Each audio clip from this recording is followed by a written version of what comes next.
Hello friends, welcome to a new topic today. In this chapter, we are going to learn about renal cell carcinoma. So, renal cell carcinoma is a type of tumor which occurs in the kidney. So, this renal cell carcinoma, first we will see the etiological features of renal cell carcinoma.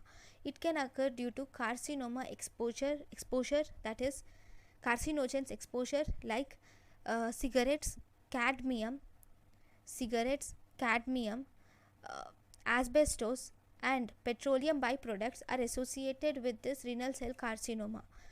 Inherited genetic mutations like von Hippel-Lindau's disease, hereditary papillary renal cell carcinoma, Birt-Hogg-Dubé syndrome are associated with renal cell carcinoma.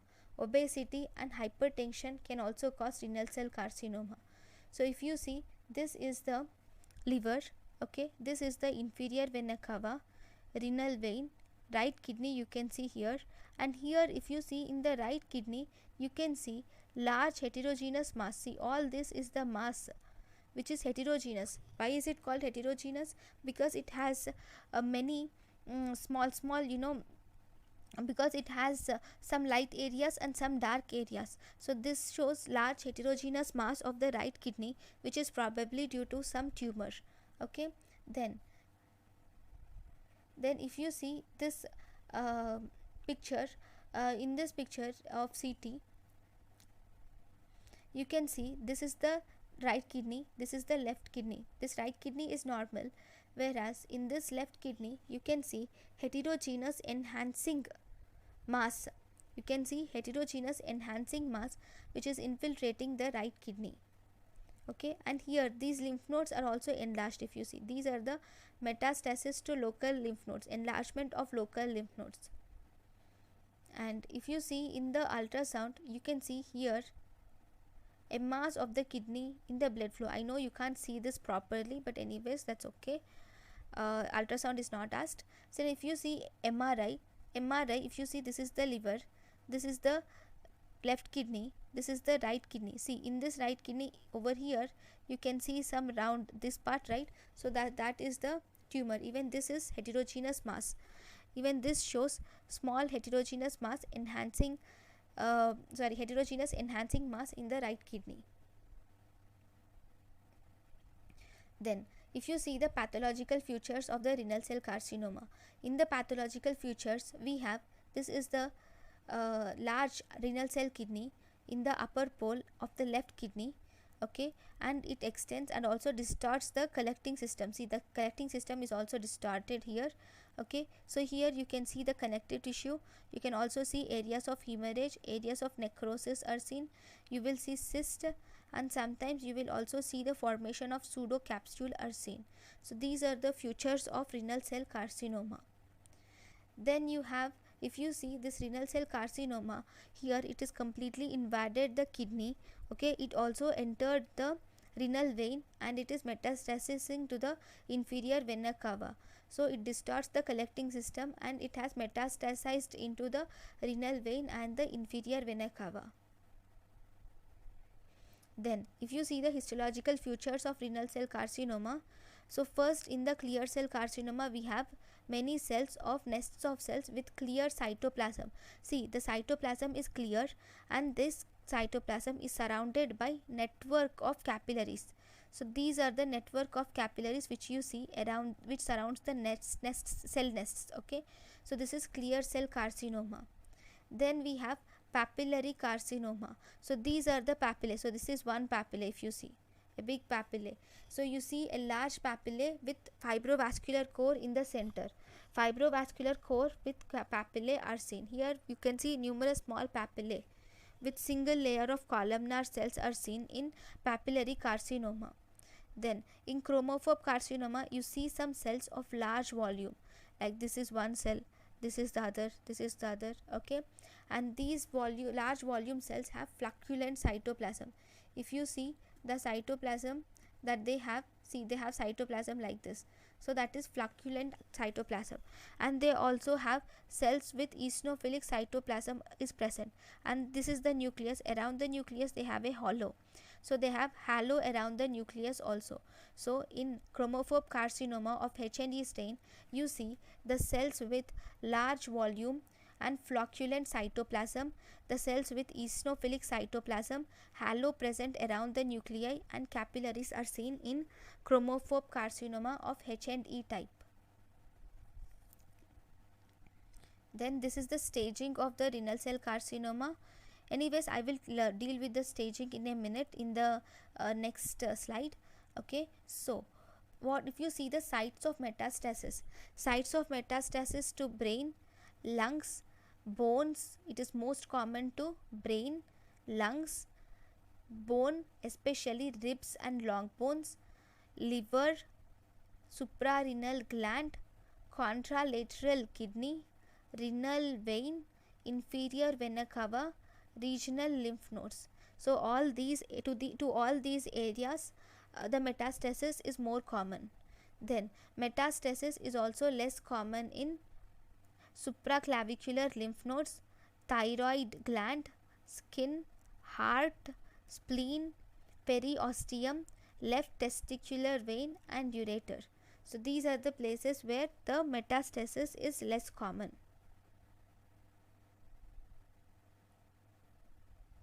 Then, so now let us learn some points about the renal cell carcinoma. So if you see in the renal cell carcinoma is also called as internist tumor, Gravid's tumor, or hypernephroma. These are the different names for renal cell carcinoma. Renal cell carcinoma is mainly associated with, it is the most common malignant tumor of the kidney. Okay, any renal mass should be considered as renal cell carcinoma unless proved otherwise. So any renal mass, always think of renal cell carcinoma. What is the most common site of origin? The most common site of origin of renal cell carcinoma is proximal convoluted tubule. It mainly originates in the cortex and then grows into the perinephric space, most commonly in the poles, and that too it is most commonly seen in the upper poles. The age group is in the 5th to 6th decade. It is most common. It is most common in males is to females in the ratio of 2:1. Then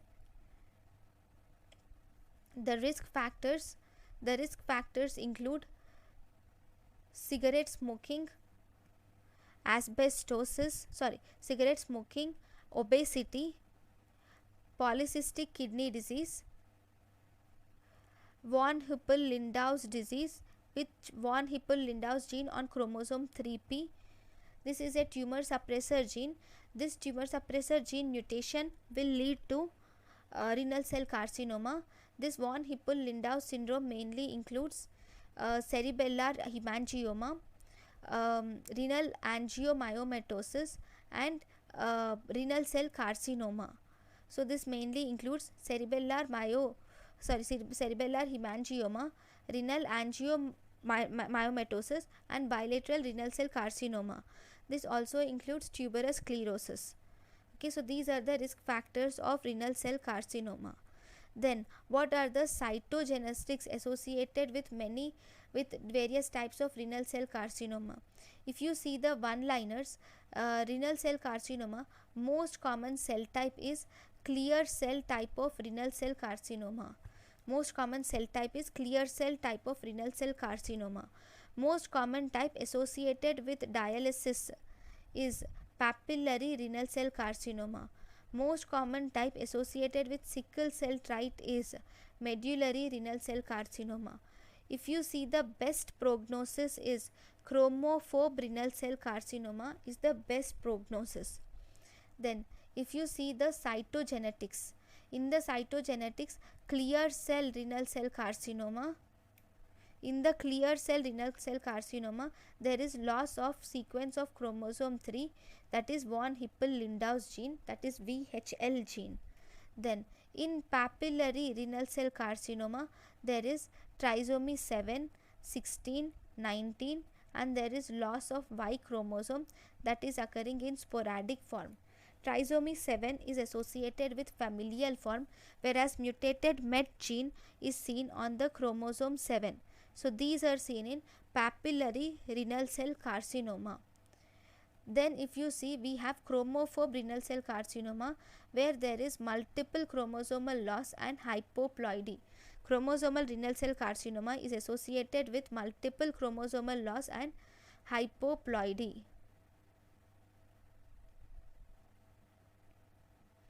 Then we have medullary renal cell carcinoma. This medullary renal cell carcinoma is associated with sickle cell trait and it has poor prognosis. Okay, so in this renal cell carcinoma, there is one syndrome which is associated with renal cell carcinoma, which is Birt-Hogg-Dubé syndrome. This Birt-Hogg-Dubé syndrome, you see, hereditary chromophobe type of renal cell carcinoma plus renal cell carcinoma, plus you have oncocytes associated with this Birt-Hogg-Dubé syndrome. We will learn about this syndrome in a while, just a few points. Okay, if you see grossly, I have already shown you the gross picture, right? Here this renal cell carcinoma occurs in the poles of the kidney, most commonly has solitary and unilateral tumor. It is most commonly unilateral, that is 99% of the times it is unilateral and situated in the upper pole. You see golden yellow circumscribed lesion with areas of hemorrhage and necrosis is seen. If it's papillary type, you will see presence of papillae and it can be multifocal also. If it's papillary type, you see papillae visible and multifocal papillae are seen. Then if you see histology, in the histology we have first clear cell type of renal cell carcinoma. I have already shown you, right, the picture of clear cell type of renal cell carcinoma. This is actually the most common type of renal cell carcinoma, associated in 70% of cases. Here you see clear cytoplasm. Why is there clear cytoplasm? This clear cytoplasm is mainly due to the removal of glycogen and lipid from cytoplasm during processing.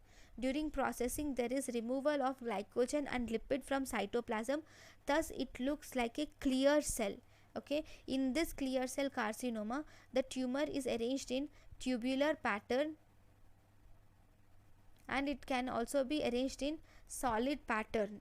Okay, so that is clear cell carcinoma. Then this clear cell carcinoma can be familial or sporadic or associated with von Hippel-Lindau's gene. Then we have the second type of carcinoma, which is called as papillary type of renal cell carcinoma. Okay, in this papillary type of renal cell carcinoma, the tumor cells have cuboidal cells with rounded nuclei. Okay, they have papillary pattern. You can see the papillary pattern with fibrovascular stack also. Papillary pattern with fibrovascular stack is seen in papillary renal cell carcinoma. It can be familial or sporadic. Then we have one more type, which is called as granular renal cell carcinoma. In granular renal cell carcinoma, we have acidophilic cytoplasm. Here there is hyperchromatic nuclei, nuclear pleomorphism and cellular atypia are seen.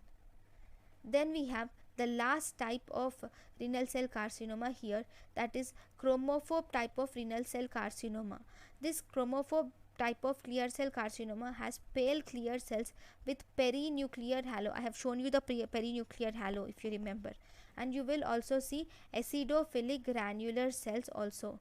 The cytoplasm of the tumor cells will have vesicles. So this is about chromophobe type of renal cell carcinoma. Then we have the next type of renal cell carcinoma is sarcomatoid type of renal cell carcinoma. In this sarcomatoid type of renal cell carcinoma, it is mainly anaplastic and poorly differentiated. Here you mainly see presence of atypical spindle tumor cells are seen in sarcomatoid type of renal cell carcinoma, where you see atypical spindle tumor cells. Then we have the next type of carcinoma, which is called as collecting duct type of carcinoma. This collecting duct type of renal cell carcinoma mainly occurs in the medulla. Here we have cuboidal cells which are similar to that of papillary and tubular pattern. Cuboidal cells similar to the renal tubule are seen in papillary and tubular pattern. So these are the histological types of renal cell carcinoma. I will even show you the images of Robbins after completion of the topic. Okay, now once we have learned about the pathology of renal cell carcinoma, now let us learn about the clinical features. So in the clinical features we have a triad of hematuria, which is most commonly seen among the triad, and there is flank pain, and it is associated with palpable flank mass. Okay, there is hematuria, flank pain, palpable flank mass. But one thing we should remember is, for anyone to reach this stage of hematuria, flank pain and flank mass, it takes lots of time for this characteristic presentation. Okay, if you see the mass is mobile, nodular, and it is hard, and it moves with respiration. This mass moves with respiration, and there is dull renal angle and resonant band seen in front. So here you see presence of dull renal angle and presence of resonant band is seen in front. Okay, then we have, if you are asked what is the earliest, most common and earliest presentation, that is hematuria is the most common and earliest presentation among the three. Then this renal cell carcinoma is mainly associated with the paraneoplastic syndromes. It is associated with paraneoplastic syndromes. So what are the paraneoplastic syndromes associated with it? The most common paraneoplastic syndrome is increased ESR. It is associated with hypertension, anemia, cachexia and weight loss, pyrexia. There is abnormal liver function tests. This abnormal liver function tests is due to whenever there is this is not metastatic, this is not due to metastasis, but it is due to paraneoplastic syndrome. This tumor will activate the liver cells to produce the cytokine which is interleukin 6. Because of this interleukin 6, there is elevation of liver enzymes. So this is given a name which is called as Stauffer syndrome. Here mainly you see there is increased in ALP, alkaline phosphatase, to almost 100% increase in alkaline phosphatase is seen. Okay, this mainly occurs due to interleukin 6. So how are you going to treat it? The treatment of this condition is mainly nephrectomy. So once you do nephrectomy, that is once you remove the tumor, then the liver enzymes go back to normal state. So this is Stauffer syndrome. Then we have hypercalcemia. In hypercalcemia, there is production of parathyroid like peptides. Because of that, there is hypercalcemia. The treatment of this hypercalcemia is bisphosphonates. Then we have increased erythropoietin resulting in polycythemia. Then we have neuromyopathy and amyloidosis are seen in this paraneoplastic syndrome.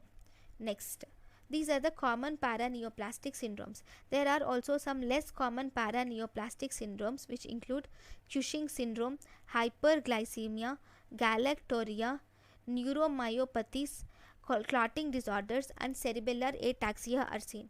In less common types we have Cushing syndrome, hyperglycemia, galactorrhea, neuromyopathy, clotting disorders and cerebellar ataxia are seen.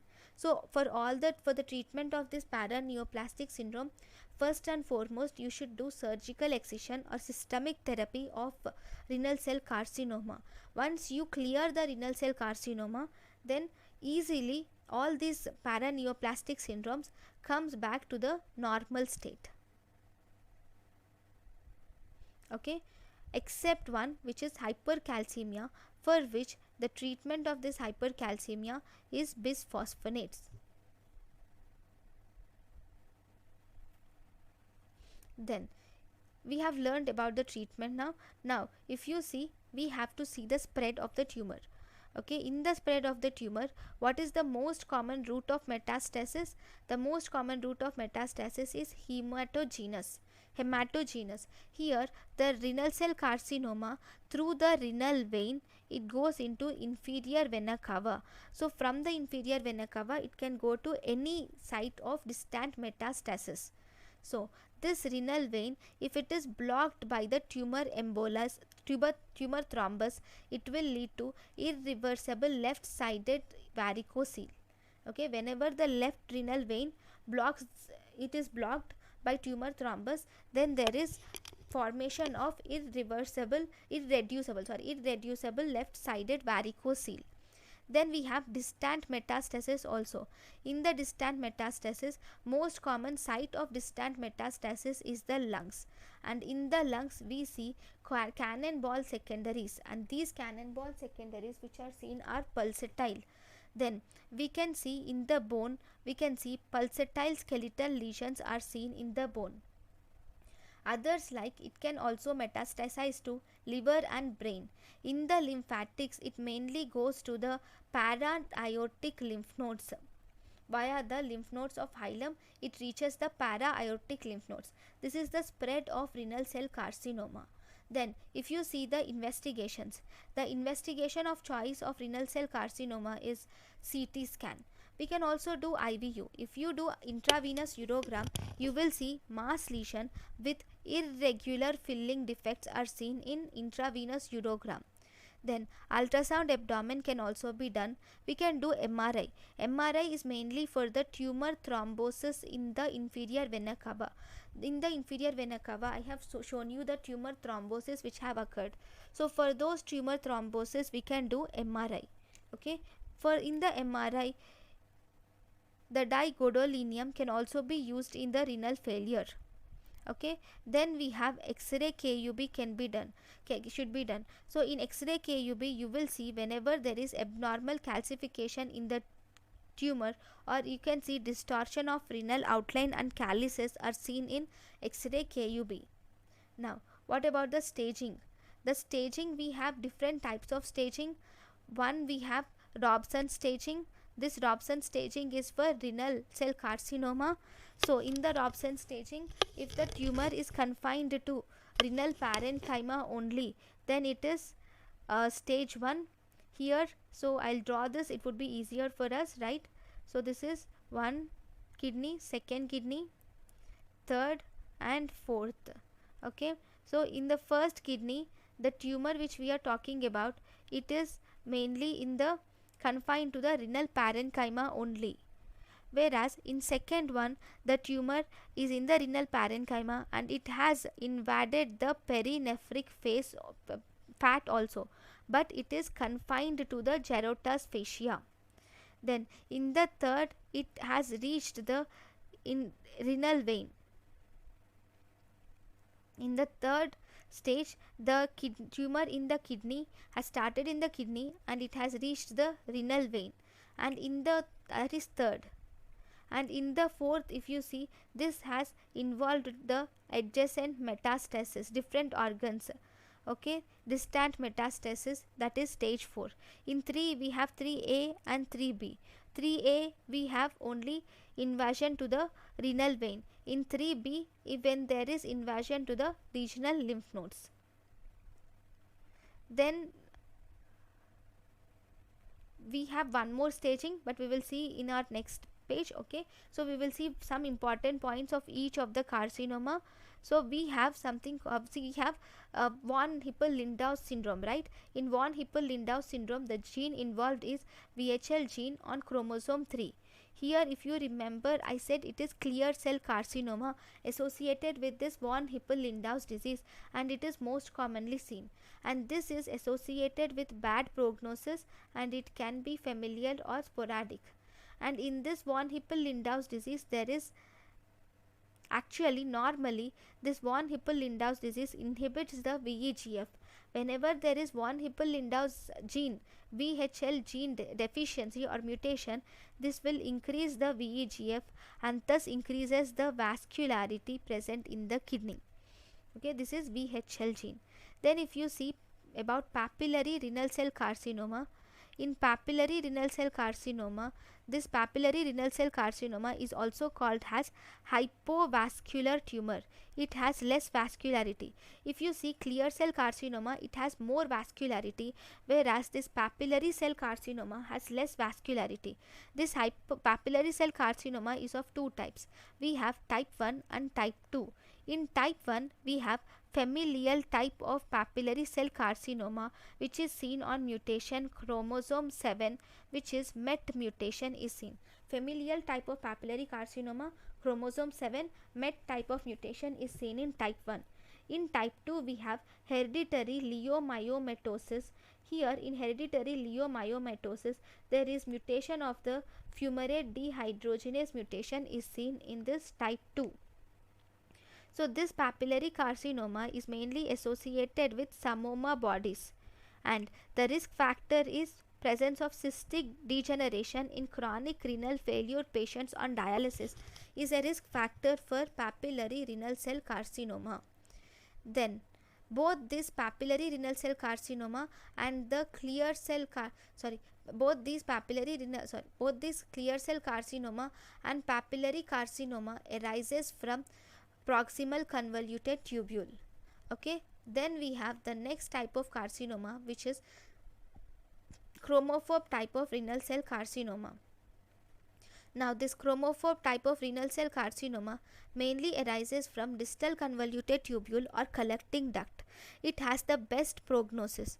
Here in chromophobe type of renal cell carcinoma, we have plant-like appearance with clear cytoplasm and fine chromatin is seen. Okay, this is an eosinophilic variant, so it cannot be distinguished from oncocytoma. Because it is an eosinophilic variant, it cannot be distinguished from oncocytoma.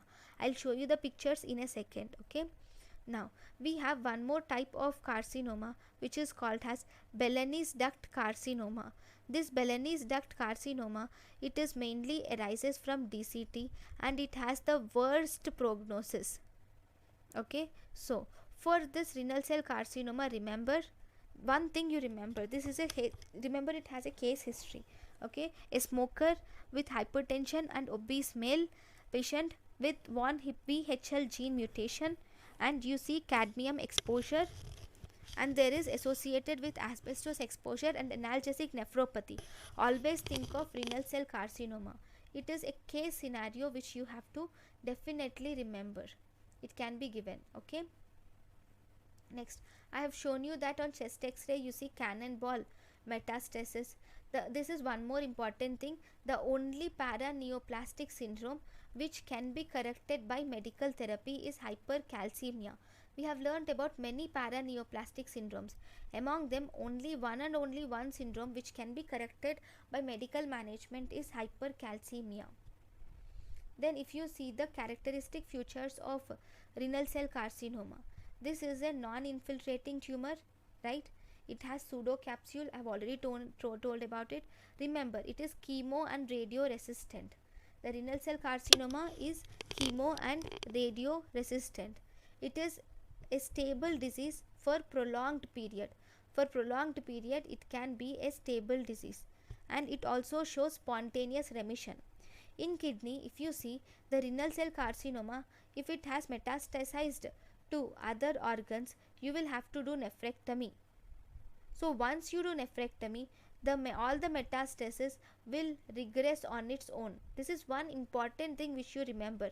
There is spontaneous remission in this tumor. That means once you remove, once you remove the primary tumor, then all the other metastasis will resolve on its own. So this is one thing which is a unique feature of renal cell carcinoma. Then we will have to see the AJCC grading also. Okay, so what do you see in AJCC grading? In AJCC grading, we have Tx is tumor cannot be assessed. Then we have T0 no tumor. In T1, the tumor is less than 7 centimeters, limited to the kidney. T1a, tumor is less than 4 centimeters. T1b, tumor is 4 to 7 centimeters. Okay, then if you see T2, where tumor is more than 7 centimeters and it is also limited to kidney. This T2 is again divided into T2A and T2B. In T2A it is around 7 to 10 centimeters. In T2B it is more than 10 centimeters in size. Then we have T3. In T3 the tumor extends into the veins perinephric fat only, not to the gerotas fascia. Now in T3A it mainly invads into the renal vein. In T3B it invads into the inferior vena cava below the diaphragm. It inverts into inferior vena cava below the diaphragm. In T3C it extends into the inferior vena cava above the diaphragm. Okay, this you should remember. T3A only renal vein. T3B it extends into inferior vena cava below the diaphragm. T3C it extends into the inferior vena cava above the diaphragm. Then if we say T4, T4 will erode the gerotas fascia and extends beyond and adrenal gland also. That is T4. Okay, this is very important staging. Then we have N1. N1 is spread to single regional lymph node. N2 is spread to more than one regional lymph node. Then M0 is no blood metastasis and M1 is, you see, distant metastasis. So how are you going to treat the condition? If you see, the treatment of choice is, we should do a radical nephrectomy is the treatment of choice for this condition, because this is resistant to radiotherapy, chemotherapy and hormone therapy. So the treatment based on the lesion, whether it is localized lesion or whether it is advanced lesion. So if you see, if it is the localized lesion, you will have to see the size. If it is less than 4 centimeters, then you should do partial nephrectomy. If it is more than 4 centimeters, then you will have to do radical nephrectomy, where you will remove the kidney, surrounding gerotas fascia, ipsilateral, adrenal and renal hilar lymph nodes are removed, and you will also remove the proximal half of the ureter. So what do you remove? You will remove the kidney and also the surrounding gerotas fascia. Okay, you will remove the adrenal gland, and you will also remove, if this is the ureter, proximal 2/2 of ureter is removed, and you will also remove the hilar lymph nodes are also removed. Okay, so this is important thing which you see in this radical nephrectomy. Okay, then if the lesion is localized, think that if the lesion is advanced, then you cannot do the nephrectomy only, right? So in that we will have to go to palliative therapy, where you will use a combination of therapy. You can do nephrectomy, then you should combine nephrectomy with chemotherapy, radiotherapy, hormonal therapy, immunotherapy with interleukin 2 and interferon gamma is seen in this context. Then if you see, what are the prognostic factors? The prognostic factors are the tumor size more than 4 centimeters is poor prognosis, extension to renal vein is poor prognosis, secondaries, presence of secondaries or differentiation or local extension is a poor prognosis. If there is hypercalcemia and Stafford syndrome are seen as paraneoplastic syndromes, then it has poor prognosis. What are the poor prognostic factors? Tumor size more than 4 centimeters, extension into the renal vein, presence of secondaries, differentiation, local extension, hypercalcemia or Stafford syndrome are seen in poor prognosis. Then we will have to see about partial nephrectomy. What are the indications of partial nephrectomy? Partial nephrectomy is done, I have already told you, it is done if the size is less than 4 centimeters, if renal cell carcinoma is seen in solitary kidney. The patient has only one kidney, and in that only one kidney there is renal cell carcinoma. Then we can't remove that kidney unless transplant is available. So as a result, we can do partial nephrectomy in such conditions. Partial nephrectomy is also done in bilateral renal cell carcinoma associated with familial syndromes.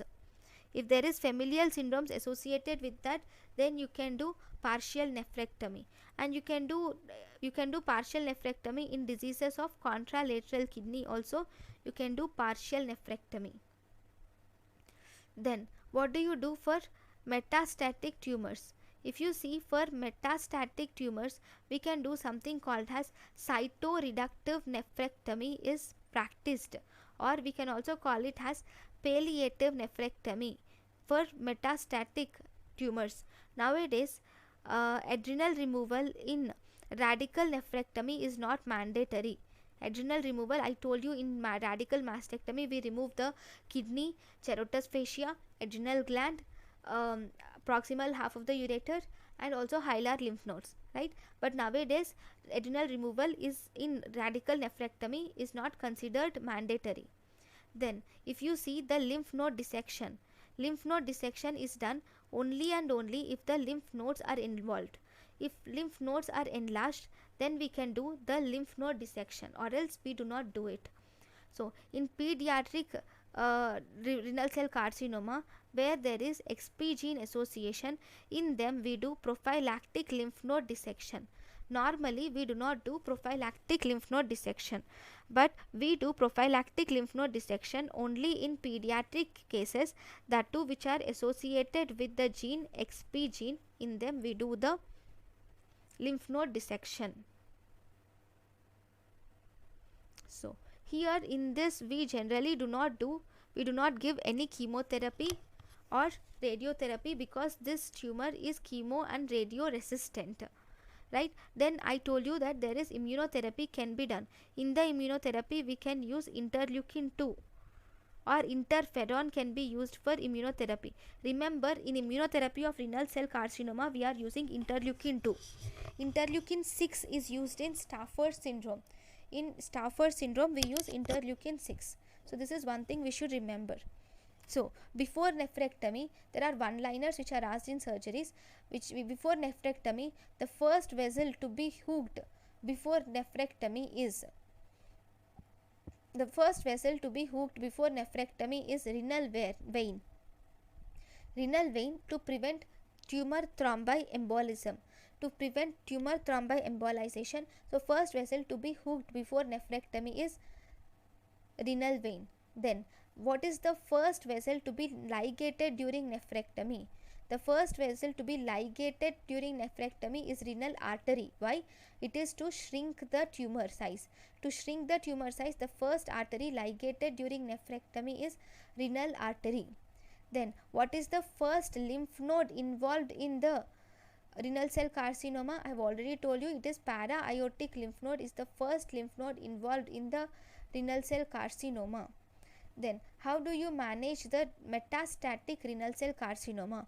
Nowadays we have different tyrosine kinase inhibitors have been discovered. So now the management can be through tyrosine kinase inhibitors. That is, we can use sorafenib, sunitinib, pazopenib and axitinib. Sorafenib, sunitinib, pazopenib and axitinib. Then there is also mTOR inhibitors which can be used, which include everolimus and temsirolimus. Then we have antibodies against programmed cell death or ligand, which is evolizumab and etezolizumab. Evolumab or etezolizumab. We have evolumab or etezolizumab.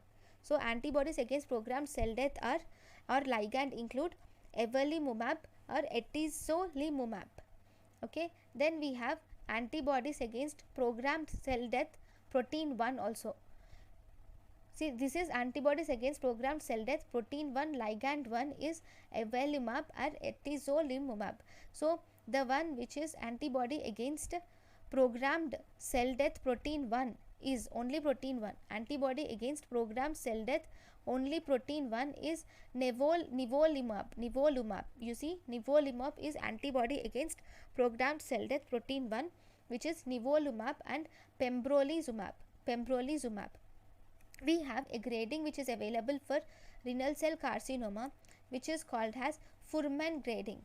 This Fuhrman grading is mainly based on nuclear size, nuclear outline and nucleoli.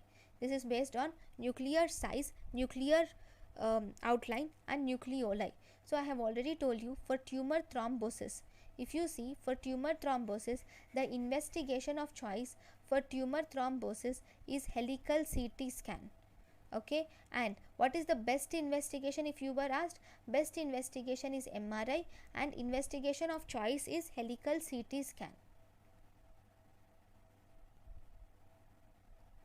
Then okay, so this is about the renal cell carcinoma. Thank you guys for watching my lecture. In the sorry I forgot, I'll have to show you the pictures, right? 1 minute.